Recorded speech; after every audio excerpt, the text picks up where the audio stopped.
आपको 6 साल का एसआईपी करना है, यानी 6 साल निवेश करना है। एसबीआई म्यूचुअल फंड स्कीम में आप एसआईपी करना चाहते हो, चाहे 1000 रुपए महीना हो, 2000 रुपए महीना हो या फिर 5000 महीना हो, आप अपना बजट वाइज निवेश करना चाहते हो, शॉर्ट टर्म स्ट्रेटेजी है आपका। तो आप अगर 6 साल के लिए एसबीआई म्यूचुअल फंड स्कीम में निवेश करते हो, 6 साल के बाद आपका एक्सपेक्टेड रिटर्न क्या हो सकता है, आज का इस वीडियो में हम लोग इसी के रिगार्डिंग बात करेंगे। मान लीजिए इस particular SBI mutual fund scheme में आप एसआईपी स्टार्ट कर देते हो, 6 साल के लिए एसआईपी करते हो, तो इधर मेनली आप 3 ऑप्शन के लिए जा सकते हो। ऑप्शन 1 के लिए अगर जाते हो नियर अबाउट 6 लाख के आसपास आपका एक्सपेक्टेड रिटर्न हो सकता है। ऑप्शन 2 के लिए जाते हो नियर अबाउट 30 लाख के आसपास आपका इस केस में एक्सपेक्टेड एंटिसिपेटेड रिटर्न हो सकता है, यानी इतना आप एंटिसिपेट कर सकते हो। ऑप्शन 3 के लिए, यानी लास्ट ऑप्शन के लिए अगर जाते हो नियर अबाउट 67 लाख के आसपास आपका एक्सपेक्टेड रिटर्न हो सकता है इस केस में। अब देखिए, अच्छा रिटर्न पाने के लिए एक सही स्कीम को चूज करना भी काफी इंपॉर्टेंट है।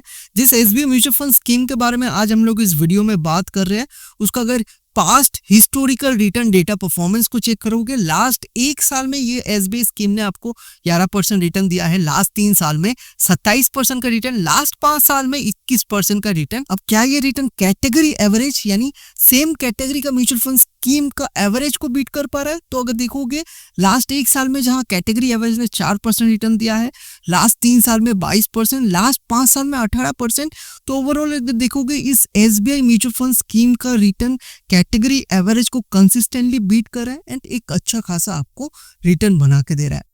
अगर इस particular SBI mutual fund scheme का स्टॉक पोर्टफोलियो को देखोगे, number of stock 29 stock available है।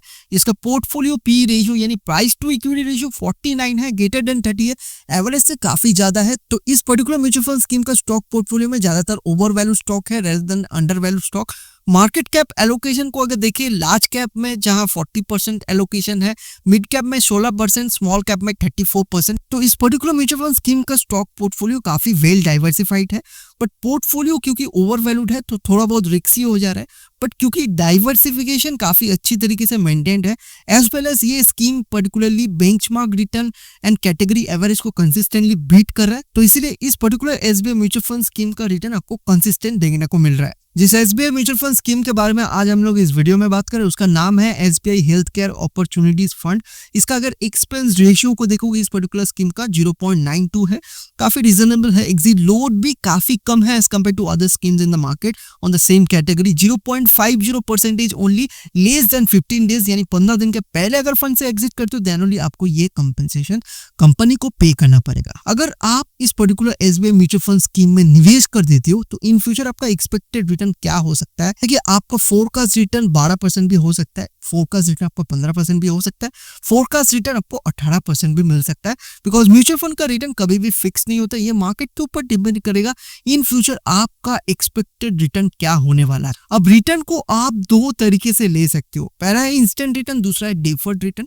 अब इंस्टेंट रिटर्न मतलब आप एसआईपी करते हो 6 साल के लिए एंड 6 साल एसआईपी करने के बाद जो भी आपको रिटर्न मिल रहा है उसको आप तुरंत विड्रॉ कर ले रहे हो, यानी रिटर्न को आप तुरंत निकाल ले रहे हो, इसको हम लोग बोलते हैं इंस्टेंट रिटर्न। डिफर्ड रिटर्न मतलब आप एसआईपी करते हो 6 साल के लिए, 6 साल के बाद जो भी आपका रिटर्न बन रहा है उसको इस बार आप तुरंत नहीं निकालते हो, आप स्कीम में होल्ड रखते हो, यानी स्कीम में पड़े रहने देते हो, किसी भी तरह का इधर एडिशनल या फिर एक्स्ट्रा इन्वेस्टमेंट नहीं करते हो, सिर्फ स्कीम में होल्ड रखते हो अपना पैसा को।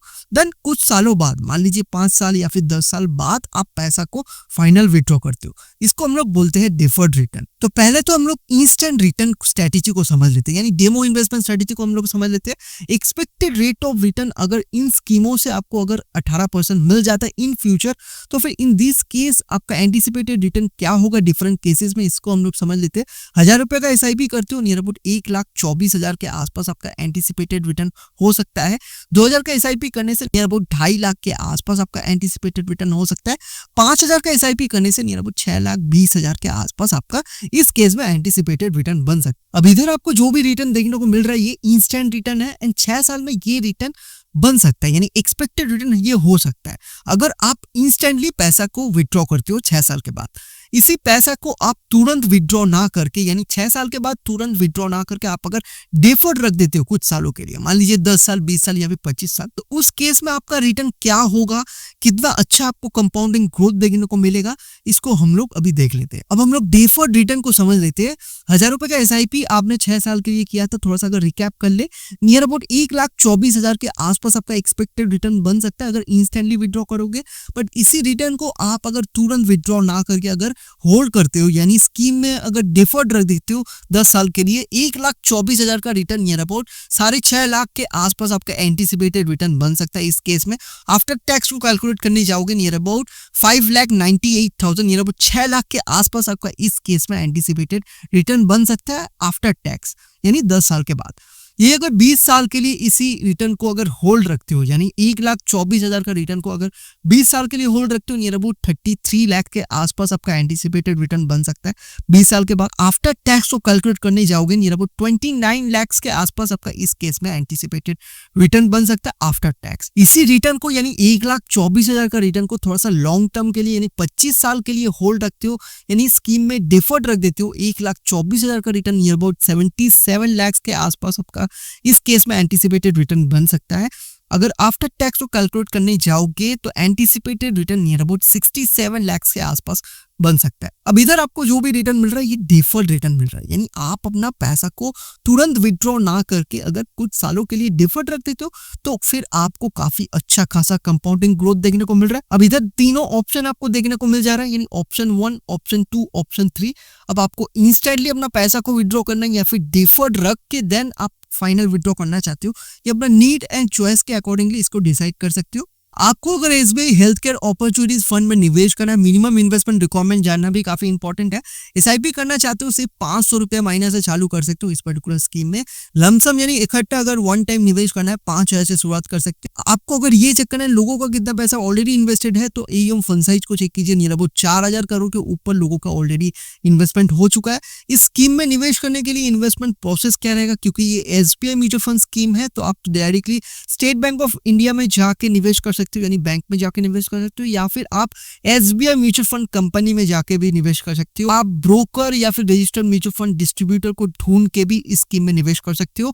Relevant official mutual fund app, इस केस में आप SBI official mutual fund app, SBI official mutual fund website में जाके निवेश कर सकते हो। Third party app, grow, ET money app, phone पे, काफी सारे थर्ड पार्टी ऐप्स अभी मार्केट में मिल जाएगा आपको। उन प्लेटफॉर्म को यूज करके काफी इजीली इस particular SBI mutual fund scheme में डायरेक्टली आप इन्वेस्टमेंट कर सकते हो। इस स्कीम के अलावा और भी अगर अच्छा ऑल्टरनेटिव स्कीम के बारे में जानना है, पॉपुलर ट्रेंडिंग स्कीम के बारे में जानना चाहते हो, तो इस वीडियो को चेकआउट कर सकते हो। मैं आपको मिलता हूँ उस वीडियो पे।